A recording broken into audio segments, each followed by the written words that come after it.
Kalau berbeda, maka akan cenderung akan lebih sering berkonflik ya dengan perbedaan ekspektasi ya. Sehingga kita pun juga bisa adjusting.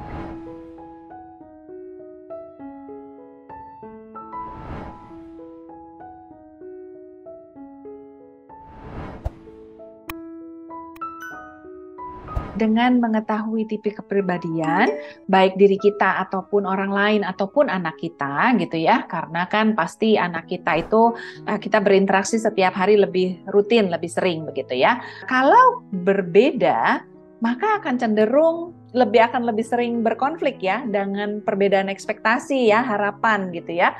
Misalnya tadi anaknya misalnya ekstrovert gitu ya, dia akan sangat boring, diem di rumah terus. Sedangkan mungkin orang tuanya adalah orang tua yang introvert.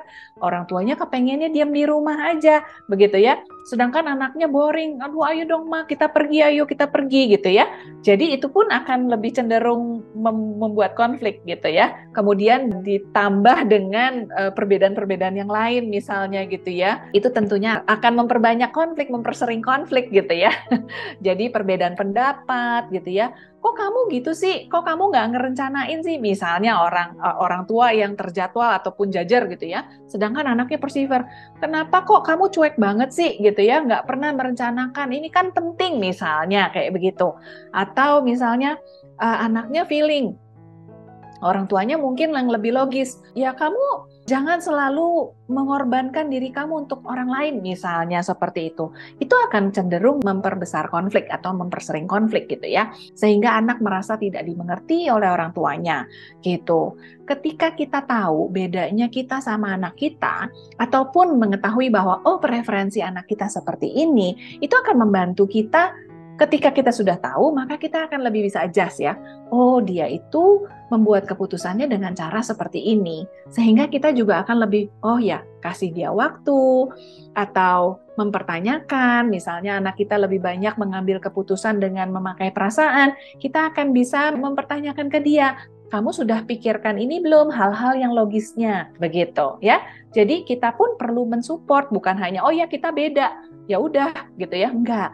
Tapi tentunya kita sebagai orang dewasa yang sudah tahu bagaimana preferensi kita dan preferensi anak kita, sehingga kita lebih bisa adjust gitu ya, lebih bisa masuknya gitu ya, sehingga diharapkan kita juga bisa menyesuaikan ekspektasi kita. Misalnya anak kita introvert, terus kitanya ekstrovert, ya tentunya kan kita nggak bisa ya berharap bahwa anak saya perlu untuk bersosialisasi, perlu banyak temennya, jangan cuma itu-itu aja.